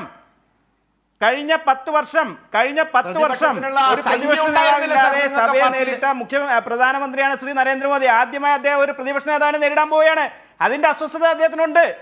ഇത് ഇവരുടെ പാർട്ടിക്കുണ്ട്. കാരണം പ്രതിപക്ഷ നേരം വേണ്ട. 148 MP ഒറ്റ സെഷനിൽ സസ്പെൻഡ് ചെയ്തുകൊണ്ട് ബില്ലുകൾ പാസ്സാക്കിയ സഭയാണ് കഴിഞ്ഞ സഭ. കഴിഞ്ഞ സഭയിലെ 60% ബില്ലുകൾ 1 മണിക്കൂർ മാത്രം ചർച്ച ചെയ്ത് പാസ്സാക്കിയതാണ്. ഡിബേറ്റ് ഇല്ലാത്ത പാർലമെന്റ് ആയിരുന്നു കഴിഞ്ഞ തവണത്തെ സഭ എന്ന് പറയുന്നത്. 17ാമത്തെ സഭ ചരിത്രത്തിൽ അങ്ങനെയാണ് രേഖപ്പെടുത്തുന്നത്. പ്രതിപക്ഷം വേണ്ട, കോൺഗ്രസ് മുക്ത ഭാരതം എന്നുള്ള സ്ലോഗൻ ഇവരെന്തിനാ പറയുന്നത്? പ്രതിപക്ഷം വേണ്ട, പ്രതിപക്ഷം ഇല്ലാത്ത ജനാധിപത്യം, ഏകാധിപത്യപരമായിട്ട് അവർക്ക് തന്നിഷ്ടപ്രകാരം കാര്യങ്ങൾ നടത്തിക്കൊണ്ടുപോകാനുള്ള ഒരു ജനാധിപത്യ സംവിധാനം സ്വപ്നം കണ്ടു കഴിയുന്നവർ. കേശവ ഭാരതി കേസിൽ പാർലമെന്റ് ഭരണഘടനയ്ക്ക് മുകളിലല്ല, ഭരണഘടനയുടെ അടിസ്ഥാന മൂല്യങ്ങൾ പരിവർത്തനം നടത്താനായിട്ട് പാർലമെന്റ് അധികാരമില്ല എന്നുള്ള റൂളിംഗ് ഇല്ലായിരുന്നെങ്കിൽ പണ്ടേ അവർ ഈ ഭരണഘടന എടുത്ത് തൂത്തുകളഞ്ഞേനെ. ഇവർക്ക് വേണ്ടത് ഒരു ഭരണഘടനയല്ല, ഇവർക്ക് മനുസ്മൃതിയാണ് വേണ്ടത്. മനുസ്മൃതി വെച്ചുകൊണ്ട് ഭരണം നടത്താമെന്ന് സ്വപ്നം കണ്ടുകൊണ്ടിരിക്കുന്ന സംഘപരിവാറിന്റെ മുഖമാണ് പാർലമെന്റിൽ ഇവർ റെപ്രസെന്റ് ചെയ്യുന്നത്. അത്തരത്തിലുള്ള ഒരു ഭരണ സംവിധാനത്തിനെതിരെ ജനം നൽകിയ വിധിയാണ്. ഇന്ത്യൻ ഭരണഘടനയെ പരിഭാവന ഉയർത്തിപ്പിടിച്ചുകൊണ്ട് പ്രതിപക്ഷത്തിന് കൂടുതൽ ശക്തി നൽകിക്കൊണ്ട് ഈ സഭ നടന്നു വരുമ്പോൾ അതിൻ്റെ എല്ലാ അസ്വസ്ഥതകളും ഉല്ലാസ് ബാബു റെപ്രസെന്റ് ചെയ്യുന്ന ഈ പാർട്ടിക്ക് അവർ പാർലമെന്റിലും അത് കാണിക്കുന്നുണ്ട്, ഇവിടെയും അത് തന്നെ കാണിക്കുന്നുണ്ട്. തുടക്കത്തിൽ തന്നെ അവർ അതാണല്ലോ കാണിക്കുന്നത്. ജനാധിപത്യ മര്യാദ ഉണ്ടെങ്കിൽ പ്രോട്ടേം സ്പീക്കറിനെ ഏറ്റവും സീനിയറായിട്ട് ഒരാൾ വെക്കണ്ടേ? അത് ചെയ്യാൻ അവർ തയ്യാറായിട്ടില്ല. കഴിഞ്ഞ 10 വർഷം ഈ പറഞ്ഞ പോലെ ഇനി വരാൻ പോകുന്ന ഈ കാലഘട്ടത്തിൽ ഒരു പ്രതിപക്ഷ നേതാവ് ഔദ്യോഗികമായി ഉണ്ടാകുന്ന ഒരു സഭയെ നേരിടാൻ പോകുന്നതിൻ്റെ അങ്കലാപ്പ് ഇവർക്കുണ്ടെന്നുള്ള കാര്യത്തിൽ യാതൊരു സംശയം വേണ്ട. ഇവരെ കഴിഞ്ഞ 10 വർഷം ED യെയും CBI കൊണ്ട് എത്ര അന്വേഷണങ്ങൾ നടത്തി? 121 അന്വേഷണങ്ങളാണ് ED കൊണ്ട് നടത്തിയത്. 123 അന്വേഷണങ്ങളാണ് CBI കൊണ്ട് നടത്തിയത്. 23 പേരെയാണ് എന്നിട്ട് കൺവിക്ട് ചെയ്തിരിക്കുന്നത്. അപ്പോൾ ഇത് രാഷ്ട്രീയത്തിന് വേണ്ടി ഒരു സമ്മർദ്ദം ചെലുത്താൻ വേണ്ടി ED യെയും CBI യെയും ഉപയോഗിച്ച കാര്യം വ്യക്തമല്ലേ? അതേപോലെ തന്നെ 3021 റെയ്ഡുകളാണ് നടത്തിയത് ഈ കഴിഞ്ഞ കാലയളവിൽ, കഴിഞ്ഞ ഈ 5 വർഷ കാലയളവിൽ.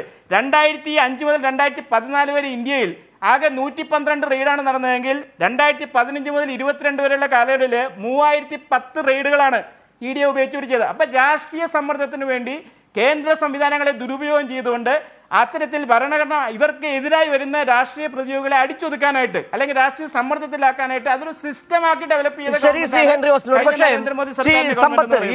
നമുക്കറിയാം പ്രൊട്ടേം സ്പീക്കർ ഉൾപ്പെടെയുള്ള വിഷയത്തിൽ മോദി സർക്കാർ എന്താണ് തുടരാൻ പോകുന്നത് എന്നുള്ളത്. ഇപ്പൊ ഈ JDU അടക്കം നായിഡു അടക്കം മുന്നോട്ട് വെച്ച വിഷയങ്ങളിൽ അവർ യാതൊരു വിട്ടുവീഴ്ചയ്ക്കും തയ്യാറായിട്ടില്ല. പ്രധാന വകുപ്പുകളൊക്കെ അവർ തന്നെ കയ്യിൽ വെച്ചിരിക്കുകയാണ്. ഞാൻ കഴിഞ്ഞ ദിവസം വായിച്ച ലേഖനത്തിൽ ഈ വ്യോമയാന മന്ത്രാലയം ഇവർക്കാണ് കൊടുത്തിരിക്കുന്നത്, നായിഡുവിനാണ് കൊടുത്തിരിക്കുന്നത്. എയർ ഇന്ത്യ പോലും സ്വകാര്യവൽക്കരിച്ചതിന് ശേഷമാണ് ഈ വ്യോമയാന മന്ത്രാലയം, ഒരു വിമാനം പോലും സ്വന്തമായി ഇല്ലാത്ത ഈ കേന്ദ്ര സർക്കാർ അവരെയും കൂടി പറ്റിച്ചിരിക്കുകയാണ് നിലവിൽ. പ്രോട്ടേം സ്പീക്കർ എന്നൊരു സൂചന എന്ന് ഞാൻ തുടക്കത്തിൽ പറഞ്ഞത് അവർ ഇനിയും ആ പരിപാടികൾ തന്നെ തുടർന്നുകൊണ്ടേയിരിക്കും. ഇന്ന് ഒരുപക്ഷെ പ്രതിപക്ഷത്തിന് വലിയ തരത്തിൽ പ്രതീക്ഷകൾ കരുത്തു പകരുന്ന തരത്തിലുള്ള 2 സംഭവങ്ങൾ. ഒന്ന്, നീറ്റ് വിഷയത്തിൽ ധർമ്മേന്ദ്ര പ്രധാനെതിരെ വലിയ തരത്തിലുള്ള ബഹളങ്ങൾ അവിടെ ഉണ്ടായും. ഒപ്പം തന്നെ പ്രോട്ടേം സ്പീക്കർ വിഷയത്തിലുള്ള പ്രതിപക്ഷത്തിന്റെ ഈ സമര പരിപാടികളും. ഏതായാലും ഇനിയുള്ള നാളുകളിൽ എന്തായിരിക്കും ഈ മോഡി എടുക്കുന്ന നിലപാട്? അതിനെങ്ങനെ പ്രതിരോധിക്കാൻ കഴിയും ഇന്ത്യ സഖ്യത്തിന്? നോക്കൂ, ഞാനിപ്പോൾ ഈ പറയുന്ന കാര്യങ്ങളോട് നമ്മുടെ ബഹുമാനപ്പെട്ട ചങ്ങാതി ഉല്ലാസ് ബാബു വിയോജിപ്പ് രേഖപ്പെടുത്തുക സ്വാഭാവികമാണ്. പക്ഷേ ഇപ്പോൾ ഈ കാര്യത്തിൽ ഇവിടെ ഞാനിപ്പോൾ ഈ പറയുന്ന ഒരു കാര്യം, നമ്മുടെ ഈ തെരഞ്ഞെടുപ്പ് നടക്കുന്നതിന് മുമ്പും തെരഞ്ഞെടുപ്പ് നടക്കുന്ന വേളയിലും അതിനെ എത്ര ഘട്ടമായി നടത്തി എത്ര മാസമെടുത്തു എന്നുള്ളത് നോക്കണം. ഒരു രാഷ്ട്രം ഒരു തെരഞ്ഞെടുപ്പ് എന്ന് BJP മുന്നോട്ട് വച്ചിരിക്കുന്നൊരു മുദ്രാവാക്യം, അതിനോട് NDAയിലെ ഘടകകക്ഷികൾക്ക് തന്നെ വ്യത്യസ്ത അഭിപ്രായമുണ്ട് എന്നുള്ളത് മറ്റൊരു കാര്യം. അതിപ്പോൾ ചർച്ചയ്ക്ക് ഞാൻ വിഷയീഭവിപ്പിക്കുന്നില്ല എന്നുള്ളത് മാത്രമേ ഉള്ളൂ. അവിടെ ഈ തെരഞ്ഞെടുപ്പുമായി ബന്ധപ്പെട്ട് ആയിരക്കണക്കിന് കോടിക്കണക്കിന് രൂപയുടെ തിരിമറികൾ പല രീതിയിൽ നടന്നിട്ടില്ലേ നമ്മൾ നോക്കൂ. അത് ഈ ഷെയർ മാർക്കറ്റുമായി ബന്ധപ്പെട്ടത് മുതൽ ഇങ്ങേയറ്റത്ത് പരീക്ഷ വരെയുള്ള കാര്യങ്ങൾ. നമ്മുടെ ഈ ലോക്സഭാ തെരഞ്ഞെടുപ്പിൻ്റേതായ മൂർധന്യാവസ്ഥയിൽ അതിൻ്റെ എല്ലാവരും വല്ലാതെ നമ്മളെല്ലാവരും രാഷ്ട്രീയ ജീവികളാണ്. അപ്പോൾ അതുകൊണ്ട് വേണമെങ്കിൽ ഇങ്ങനെ നമ്മുടെ കുട്ടികൾ പലരും അവരുടെ ജീവിതത്തിലെ ഏറ്റവും വലിയ അഭിലാഷമായിട്ടുള്ള അവരുടെ രക്ഷകർത്താക്കളുടെ വലിയ സ്വപ്നമായിട്ടുള്ളത് അവരിങ്ങനെ ജീവിതം മുഴുവൻ അങ്ങനെ ഒഴിഞ്ഞു വെച്ച് ഒരു പ്രത്യേക ലക്ഷ്യത്തോടു കൂടി ഒരു പ്രത്യേക എയിമാണ്. അങ്ങനെ അവരെ പരീക്ഷയെ വിശ്വസിച്ച് ഈ സിസ്റ്റത്തെ വിശ്വസിച്ച് അങ്ങനെ പഠിച്ച് പരീക്ഷയൊക്കെ എഴുതുമ്പോൾ ഇത് ഈ ചന്തയിൽ ലേലം വിളിക്കുന്നത് പോലെയെല്ലാം പരീക്ഷാ പേപ്പർ ഈ ചോദ്യ പേപ്പറുകൾ ഇത്തരത്തിൽ ലേലം വിളിക്കപ്പെടുന്ന ഒരു അവസ്ഥയിലേക്ക് കാര്യങ്ങൾ പോയി. ആദ്യം ഇതൊന്നും ആരും ശ്രദ്ധയിൽ വരുന്നില്ല, തെരഞ്ഞെടുപ്പ് കഴിഞ്ഞതിന് ശേഷമാണ് ശ്രദ്ധയിലേക്ക് വരുന്നത്. ഇത് എത്ര ഭീകരമായ ഒരു കാര്യമാണ് നടന്നിരിക്കുന്നത്. ഇത് ഒളിച്ചു വയ്ക്കാൻ വേണ്ടി നടത്തിയതായ ഒരുപാട് പരിശ്രമങ്ങളുണ്ട്. എപ്പോഴാണ് ബഹുമാനപ്പെട്ട യൂണിയൻ മന്ത്രി ആ വകുപ്പ് കൈകാര്യം ചെയ്യുന്ന ധർമ്മേന്ദ്ര പ്രധാൻ ഈ നീറ്റല്ല എന്ന് നമ്മുടെ പത്രങ്ങൾ എഴുതുന്ന നിലയിലേക്ക് കാര്യങ്ങൾ വന്നത്? ഇതുമായി ബന്ധപ്പെട്ട് സുപ്രീം കോടതി തന്നെ ചില അവരുടേതായിട്ടുള്ള ചില നിരീക്ഷണങ്ങളെല്ലാം വന്ന് ഇപ്പോൾ CBI അന്വേഷണത്തിലേക്കെല്ലാം കാര്യങ്ങൾ പോകുന്നത് ഇതിന് രാഷ്ട്രീയ ബന്ധങ്ങളൊന്നുമില്ലയോ? ഞാൻ അധിക സമയം എടുക്കുന്നില്ല. ഈ പരീക്ഷകൾ നടത്തിയതുമായി ബന്ധപ്പെട്ട ചില സെൻറ്ററുകളെ സംബന്ധിച്ച് ഇന്ന് വൈകുന്നേരം പുതുതായി ചില വാർത്തകൾ പുറത്തു വന്നുകൊണ്ടിരിക്കുകയാണ്. നാളെ ആകുമ്പോൾ കൂടുതൽ വിവരങ്ങൾ ലഭ്യമായേക്കും. നമ്മളെല്ലാം ഞെട്ടിക്കുന്നതല്ലേ? അതിൽ കക്ഷി രാഷ്ട്രീയമെല്ലാം നമ്മൾ മാറ്റിവെക്കുക. ഒരു ഗവൺമെൻറ് എങ്ങനെയാണ് ഈ കാര്യത്തെ കൈകാര്യം ചെയ്യേണ്ടിയിരുന്നത്? മുമ്പ് എങ്ങനെയായിരുന്നു ഈ പ്രവേശന പരീക്ഷകൾ? വിവിധ സംസ്ഥാനങ്ങളിൽ നടത്തിയിരുന്ന എൻട്രൻസ് പരീക്ഷകൾ, ആ പരീക്ഷകളെ സംബന്ധിച്ച് അത് കുറ്റമറ്റ രീതിയിൽ തന്നെ നടത്തിയിരുന്നത്. അങ്ങനെയുള്ള തർക്കങ്ങൾ ഉണ്ടായിരുന്നില്ല, അതുമായി ബന്ധപ്പെട്ട് വിവാദങ്ങൾ ഉണ്ടായിരുന്നില്ല. അങ്ങനെ ആ കാര്യങ്ങൾ മുന്നോട്ട് പോകുമ്പോഴാണ് ഇത് ഇന്ത്യ ഗവൺമെൻറ് കൈയടക്കുന്നത്. ഇതെല്ലാം തന്നെ ഒരൊറ്റ കേന്ദ്രത്തിൽ നിന്ന് അങ്ങനെ നടത്തുക എന്നുള്ള നിലയിലേക്ക് ഇപ്പോൾ ഏറ്റവും ഒടുവിലേക്ക് എവിടെ എത്തുകയാണ്? കേരളവും തമിഴ്നാടും ഉൾപ്പെടെയുള്ള ദക്ഷിണേന്ത്യൻ സംസ്ഥാനങ്ങൾ വിദ്യാഭ്യാസപരമായും അതുപോലെ തന്നെ പൊതുജനാരോഗ്യ രംഗത്തും നേട്ടങ്ങൾ നേടിയതും ഇന്ത്യ ഗവൺമെൻറ് തന്നെ നേരത്തെ തന്നെ അത്തരത്തിൽ നിശ്ചയിച്ചിട്ടുള്ള ലക്ഷ്യങ്ങൾ അത് കൈവരിച്ചു എന്ന് പറയുന്ന BJPയുടെ നേതൃത്വത്തിലുള്ള ഇന്ത്യ ഗവൺമെൻറ് തന്നെയാണ്, അതിൻ്റെ നേതാക്കൾ തന്നെയാണ് കേരളവും തമിഴ്നാടും ഉൾപ്പെടെയുള്ള ദക്ഷിണേന്ത്യൻ സംസ്ഥാനങ്ങളെ ആക്രമിക്കാനായി ഇത് തന്നെ ഉപയോഗിക്കുന്നത് എന്ന കാര്യവും മറന്നു പോകരുത്. ഇവിടെ നമ്മുടെ മെഡിക്കൽ സീറ്റുകളും അതുപോലെ ഈ പ്രൊഫഷണൽ കോളേജുകളിലുള്ള നമ്മുടെ സീറ്റുകളെല്ലാം വല്ലാതെ ചുരുങ്ങാൻ പോകുന്നു എന്നുള്ളൊരു വാർത്തയും പുറത്തു വന്നിട്ടുണ്ടല്ലോ. ഇപ്പോൾ ഇത്തരമൊരു കാര്യത്തെ സംബന്ധിച്ച് നമ്മൾ ചർച്ച ചെയ്യുമ്പോൾ യൂണിയൻ ഗവൺമെൻറ് 400-നപ്പുറം സീറ്റുകളുമായി ഞങ്ങൾ വരാൻ പോകുന്നു എന്നായിരുന്നു പ്രധാനമന്ത്രി അന്ന് ശ്രീ മോദി പറഞ്ഞത് തെരഞ്ഞെടുപ്പ് കാലത്ത്. ഒരു നേതാവ്, ഒരു രാഷ്ട്രം, ഒരു പാർട്ടി ഇത് മാത്രമല്ല പറഞ്ഞത്. ഇവിടെ ഈ ഞാൻ തിരുവനന്തപുരത്തുകാരനാണ്. ഇവിടെ പലയിടങ്ങളിലും BJPയുടെ ചങ്ങാതിമാർ വെച്ചിട്ടുള്ള ഈ ഫ്ലെക്സ് ബോർഡുകളുണ്ട്. ഒരേ ഒരു രാജാവ്. എന്താ ഇത് സിജു? ഈ രാജാവിനെ തിരഞ്ഞെടുക്കാനാണോ പാർലമെന്ററി ജനാധിപത്യ വ്യവസ്ഥയിൽ? അല്ല ശ്രീ സമ്പത്ത്, അത് ഒരു ചിത്രം നമ്മുടെ മുമ്പിൽ ഓർമ്മ വരും. താങ്കൾ ഈ രാജാവിന്റെ കാര്യം പറഞ്ഞപ്പോഴാണ്. ഈ പാർലമെന്റിന്റെ ഉദ്ഘാടന വേളയിൽ ആരാണ് അവിടെ നടന്നു കയറിയത് നമുക്കറിയാം. ദ്രൗപദി മുർമു എന്ന് പറയുന്ന പ്രസിഡന്റ്. താങ്കൾ ആദ്യം സൂചിപ്പിച്ചൊരു കാര്യമുണ്ടായിരുന്നു, പാർലമെന്റ് എന്ന് പറയുന്ന പ്രസിഡന്റും പാർലമെന്റ് അംഗങ്ങളും കൂടി ഉൾപ്പെട്ടത്. അവിടെ നിന്ന് നഗ്ന സന്യാസിമാരെ നടന്നു കയറിയത് വലിയ വീരവാദം മുഴക്കിയത് നമ്മൾ കാണുന്നുണ്ട്. ഏതായാലും ശ്രീ സമ്പത്ത്, എനിക്കൊരു തോന്നുന്നു ഒരുപക്ഷെ ഈ M ജയചന്ദ്രൻ ഈ വിഷയത്തിൽ കുറച്ച് കാര്യങ്ങൾ കൂടി പറയാനുണ്ടാകും. കാരണം നേരത്തെ ഈ വിഷയവുമായി ബന്ധപ്പെട്ട് ഈ പ്രതിപക്ഷത്തിൻ്റെ ഈ തുടക്കം തന്നെ നന്നായിരുന്നു എന്ന് തോന്നുന്നു. കാരണം ഈ 18ാം ലോക്സഭ തുടങ്ങിയത് തന്നെ 2 തരത്തിലുള്ള അഴിമതി കേസുകളുമായി ബന്ധപ്പെട്ട വിഷയങ്ങൾ. അതിലൊന്ന് ഈ തെരഞ്ഞെടുപ്പിന് മുമ്പ് ഈ അഭിപ്രായ വോട്ടെടുപ്പുകളുമായി ബന്ധപ്പെട്ട ഫലങ്ങൾ വന്നപ്പോൾ, എക്സിറ്റ് പോൾ ഫലങ്ങൾ വന്നപ്പോൾ പ്രധാനമന്ത്രിയും അമിത്ഷായും കൂടി ചേർന്ന് പറഞ്ഞതൊക്കെ നമുക്ക് ഓർമ്മയുണ്ട്. എത്രയും പെട്ടെന്ന് ഓഹരികൾ വാങ്ങിക്കൂട്ടുക എന്ന് പറഞ്ഞ് അങ്ങനെ വലിയ തരത്തിൽ ഓഹരി കുംഭകോണം നടത്തി തെരഞ്ഞെടുപ്പ് നടക്കുന്ന വേളയിൽ അതിനുശേഷമാണ് നീറ്റ് ഈ പറയുന്ന സംഭവം വരുന്നത്. വളരെ കൃത്യമായ തരത്തിൽ പ്രതിപക്ഷത്തിന് കൃത്യമായ 2 ആയുധങ്ങൾ അവിടെ കിട്ടിയിട്ടുണ്ട്. എന്താണ് ഈ പ്രധാനമന്ത്രി മറുപടി പറയേണ്ടതുണ്ട്. ഓഹരി കുംഭകോണത്തിൻ്റെ പ്രധാനി എന്ന് പറയുന്നത് പ്രധാനമന്ത്രി തന്നെയാണ്. നേരത്തെ അദ്ദേഹം സൂചിപ്പിച്ചതുപോലെ സമ്പത്ത് സൂചിപ്പിച്ച പോലെ ഒരു രാജാവിനെയും ഇനി ഈ പാർലമെന്റിൽ വേണ്ട, ഈ രാജ്യത്ത് വേണ്ട എന്നൊരു താക്കീത് നൽകുന്നില്ലേ ജനങ്ങൾ, പ്രതിപക്ഷം?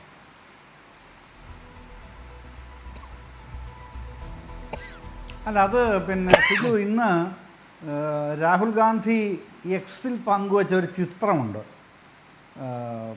ഭരണഘടന ഉയർത്തി കാണിച്ച് പാർലമെൻറ്റിൽ മോദിക്ക് നേരെ ഭരണഘടന ഉയർത്തി കാണിക്കുന്ന ആ ചിത്രം. എന്നിട്ട് രാഹുൽ അതിൽ കുറിക്കുന്നുണ്ട്, മനുസ്മൃതിയല്ല ഭരണഘടനയാണ് രാജ്യത്തെ നയിക്കുക എന്നാണ് അത് ഷെയർ ചെയ്യുന്നത്, രാഹുൽ ഗാന്ധി ഷെയർ ചെയ്യുന്നത്. അത് വലിയൊരു സൂചകമാണ്.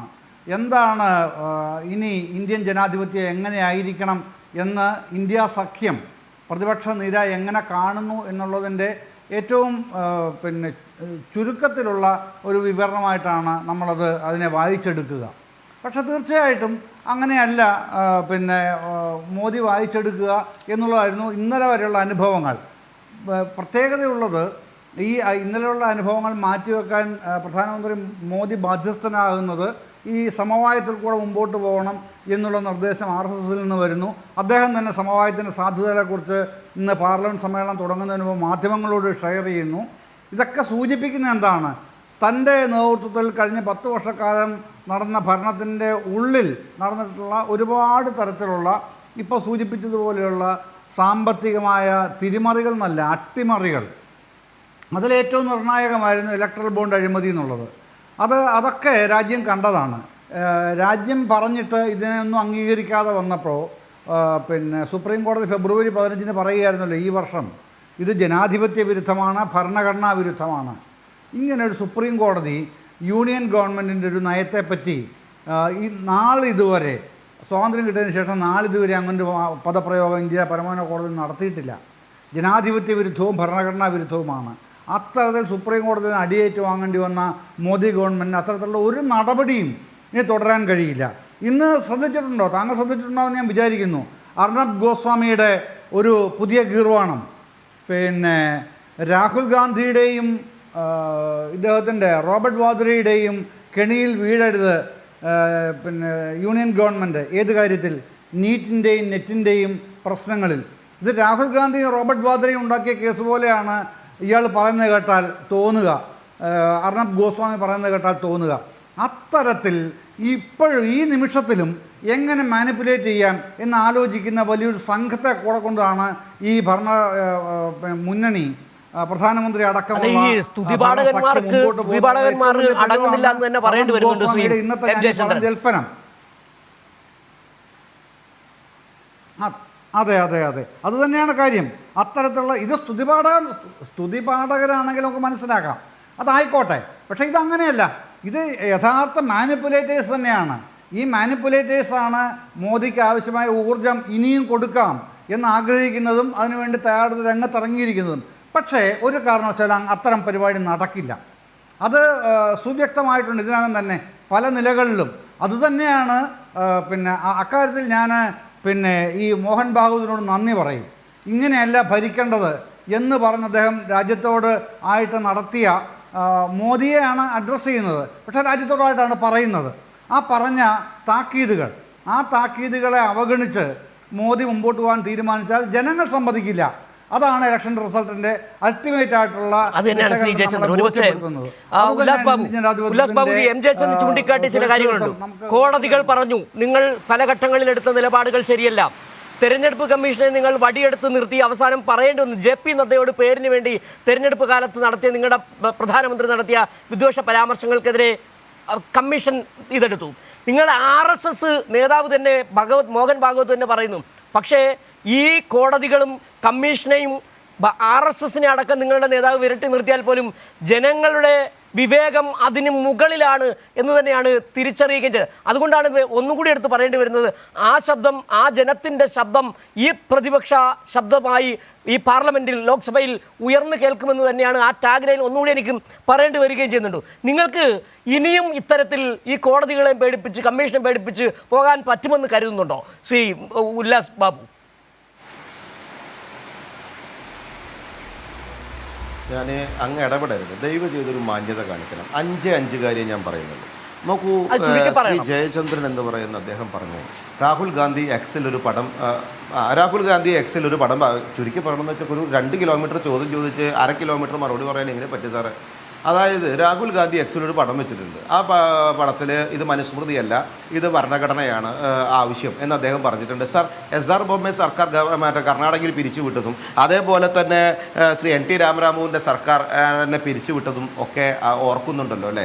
അത് മനുസ്മൃതിയിൽ പറഞ്ഞതാ, അത് ഭരണഘടനയിൽ പറഞ്ഞിട്ടുണ്ടായിരുന്നതാ. പോട്ടെ, ജസ്റ്റിസ് JS ഹെഗഡെയും ജസ്റ്റിസ് ഷേലത്തും ജസ്റ്റിസ് ഗ്രൗറും അത് റോസസ് ഇൻ ഡിസംബർ എന്ന് പറഞ്ഞ MC ചക്രയുടെ പുസ്തകം വായിച്ചു നോക്കിയാൽ കൃത്യമായിട്ട് ശ്രീ ജയചന്ദ്രൻ സാർ അങ്ങേക്കറിയാം. അതുപോലെ തന്നെ പ്രിസണേഴ്സ് ഡയറി എന്ന് പറയുന്ന ജയപ്രകാശ് നാരായണൻ്റെ പുസ്തകം വായിച്ചു നോക്കിയാൽ അങ്ങേക്കറിയാം. ഇതിലൊക്കെ പറഞ്ഞിട്ട് അന്ന് പീഡിപ്പിച്ചതൊക്കെ ഭരണഘടനയിൽ പറഞ്ഞതായിരുന്നു എന്ന് രാഹുൽ ഗാന്ധിയോട് എക്സിൽ തന്നെ മറുപടി ചോദിക്കാനുള്ള ഒരു ധർമ്മം മാധ്യമപ്രവർത്തകർ എന്ന രീതിയിൽ പറയണം. സമ്പത്ത് സാർ പറഞ്ഞു ഒരേ ഒരു രാജാവ് മോദി എന്ന് പറഞ്ഞിട്ടാണ് 400 സീറ്റിലേക്ക് വേണ്ടി ഇവർ മത്സരിച്ച് അതുകൊണ്ട് പരാജയപ്പെട്ടത്.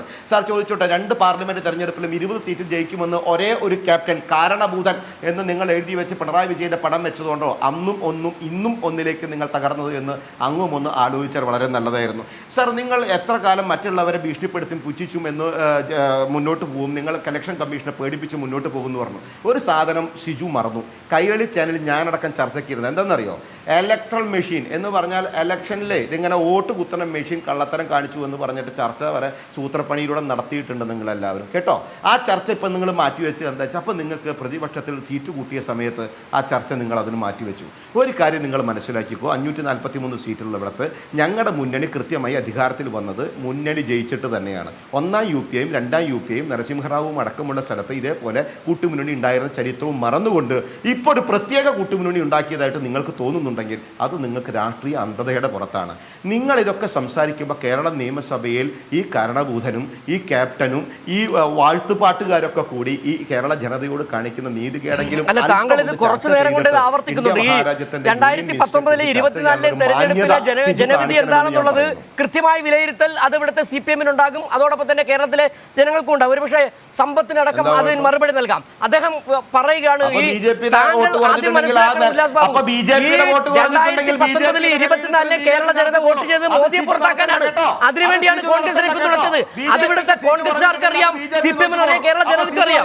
ശ്രീ സമ്പത്ത്, അപ്പൊ CPM അവിടെ നോക്കാമെന്നുണ്ടെങ്കിൽ ഇവിടെ BJP നോക്കിക്കോളാം. അത് സിജു കരട്ടണ്ട കേട്ടോ, സിജു നോക്കണ്ട, അത് ഞങ്ങൾ നോക്കിക്കോളാം.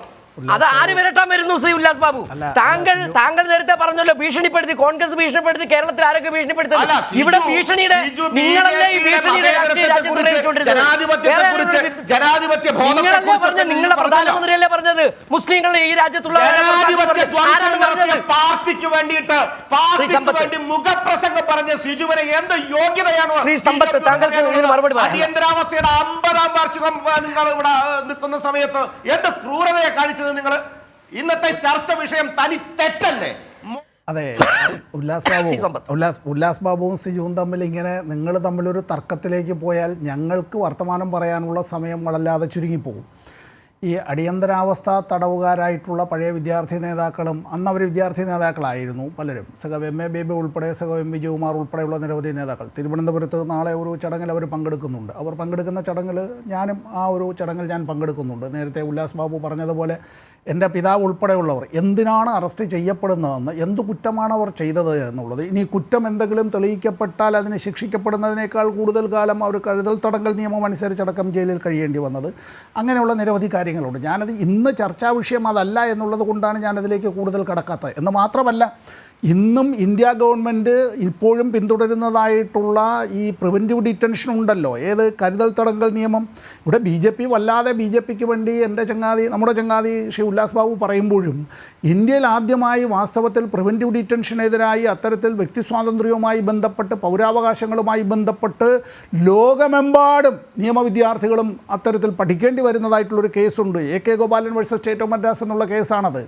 ഇന്ത്യയുടെ പാർലമെൻ്റ് അംഗമായിരിക്കുമ്പോഴാണ് അദ്ദേഹം കരുതൽ തടങ്കൽ നിയമം അനുസരിച്ച് അങ്ങനെ മാസങ്ങളോളം ജയിലിൽ കഴിയേണ്ടി വന്നതെന്നുള്ള കാര്യം അത് മറന്നു പോകരുത്.